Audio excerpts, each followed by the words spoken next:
Yaa'ii Dileerfaffaa bara hojii sadaffaa mana marii bakka bu'oota uummataa gaggeeffame irratti argamuun ministeerri muummee Dr. Abiyyi Ahmed gaaffilee miseensota mana marichaarraa isaaniif dhiyaataniif deebii kennaniiru.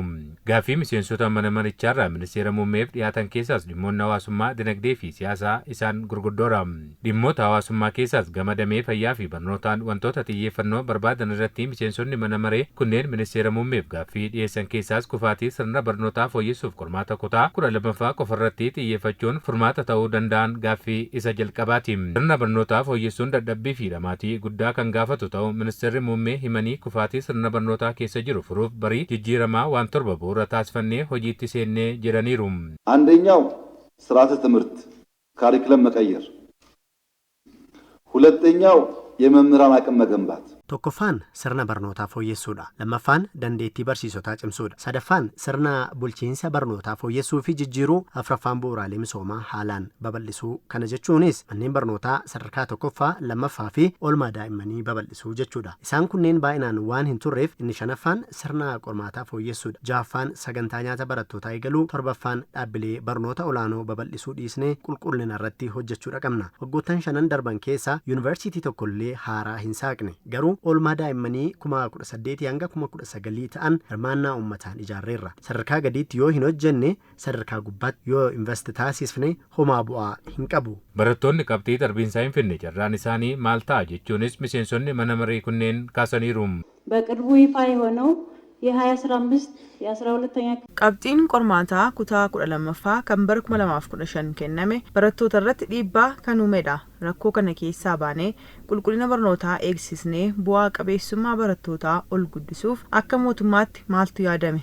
Eenyurraa maaltu eegama? Carraan barattoota qormaata kana kufanis maal ta'a kan jedhuuf ibsitta kennamu. Sirna barnootaa karaa guutuu ta'een jijjiiruun yoo hin danda'amne guddina biyyaaf rakkoo guddaadha kan jedhan ministeerri muummee barattoonni qabxii darbiinsaa hin finne kufanii hafan jechuu akka hin taane hubatamuu qabaa jedhaniiru.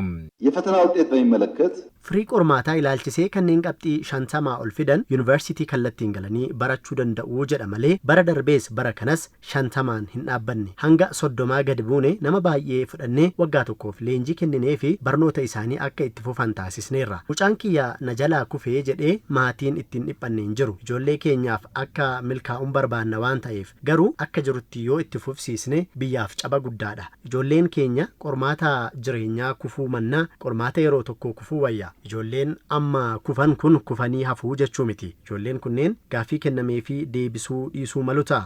Baay'een isaanii hojii xiqqoo irratti yoo hojjenne yaada biyya jijjiiruu danda'u kan qaban bilchaatoo akka ta'an homaa gaaffii hin qabu. Riiformiin sirna barnootaa irratti hojjetame damee tokko qofa irratti akka hin taane hubachuun barbaachisaadha kan jedhan ministeerri muummee Dr. Abiyyi Ahmed. Ministeerri barnootaas bakkeewwan hanqinni jiran ilaalaa haalli itti sirreessaa deemu jiraachuus kaasaniiru. ሪፎርሙን ግን አጠናክረን ካልሰራን በስተቀር Riiformicha irratti cimsinee yoo hin hojjenne haala amma jiruun sirni barnoota Itoophiyaa keessa jiru hin suphamu. Guddinaa fi badhaadhina yaadnu fiduu hin dandeenyu.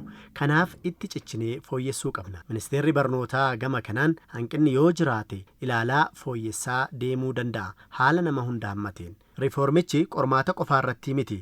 Waliigaladha. Namni qormaata qofaa keessaa luqqisee ilaala. Walitti qabnee yoo ilaalle sirni barnootaa waggoota muraasaa bu'a qabeessa akka ta'u abdiin qaba. Dhibeewwan bifa weeraraan lubbuu lammiilee hedduu galaafachaa jiru to'achuuf maaltu hojjetamaa jira, tarkaanfii maaltu fudhatamaa jira jechuun gaaffii miseensota mana maree kanarraa ministeera muummeef dhiyaatanidha. Biyya keenya keessatti haala kanaan dura baratamee hin beekneen iddoowwan garaagaraatti weerarri dhibee busaa kan mul'ataa ta'u jiraachuun isaa beekamaadha. Kabajamoo muummicha ministeeraa akka waliigalaatti weerara dhibee ka'ee jiru kana hawaasa hirmaachisuudhaan ittisuu irratti hojiiwwan hojjetaman sadarkaa maaliirra jiru? Waliin ga'iinsa tajaajila fayyaa irratti akka bulchiinsa magaalaa Finfinneettis ta'e akka biyyaatti ilee guddaan hojjetamaa jiraachuu kaasanii weerara dhibee koleeraa fi busaa sababa rakkoo jijjiirama qilleensaan dhufan ittisuufis xiyyeeffannoon hojjechaa jirra jedhaniim.